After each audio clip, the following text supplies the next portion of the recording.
Hello Lods, Paps, Calls, Idols.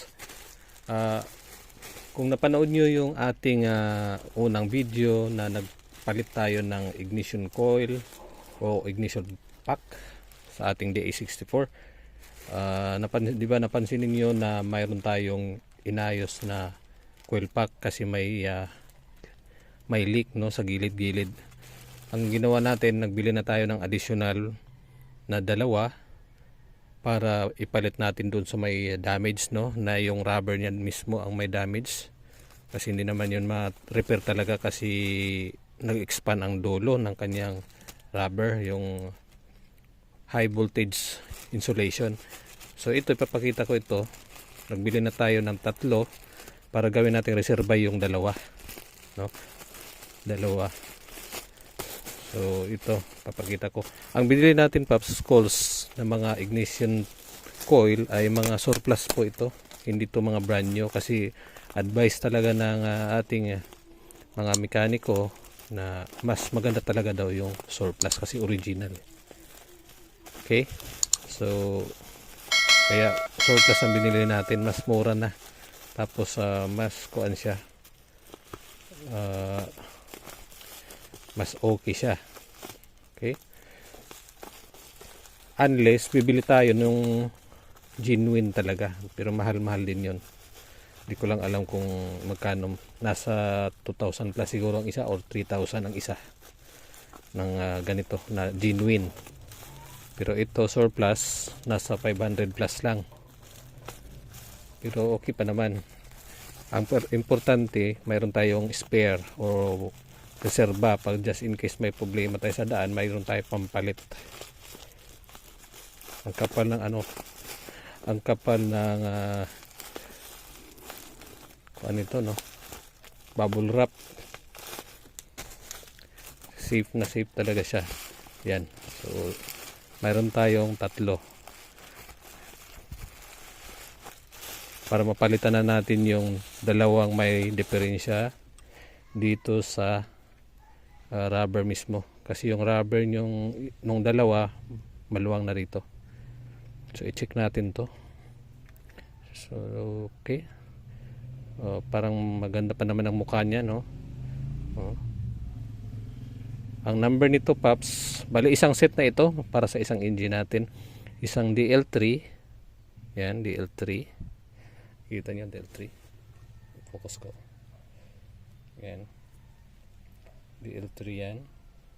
Tapos dalawang DL2 ito. Yung ulo na malaki, yun ang DL3. Itong rectangular na ulo, yun ang DL2. Yan, original yan, Denso, made in Japan. Ito sa kabila yung number niya, NL2 pala, DL2, NL2. Ito NL2 rin tong isa. Yan. So pareha yan, NL2. Kaya lang panadala na isa, wala nang ganito, wala na socket, no? Itong isa mas maganda o mas mahaba ang wire. May extra na tayong ganito kasi may minsan kasi pagka matagal na talaga yung ating unit, narurupok din ito. Pagka ipit natin ito, nababali na. So at least may extra na tayo nito, dalawa o tatlo na. Mayroon akong isa pa nung una. Okay.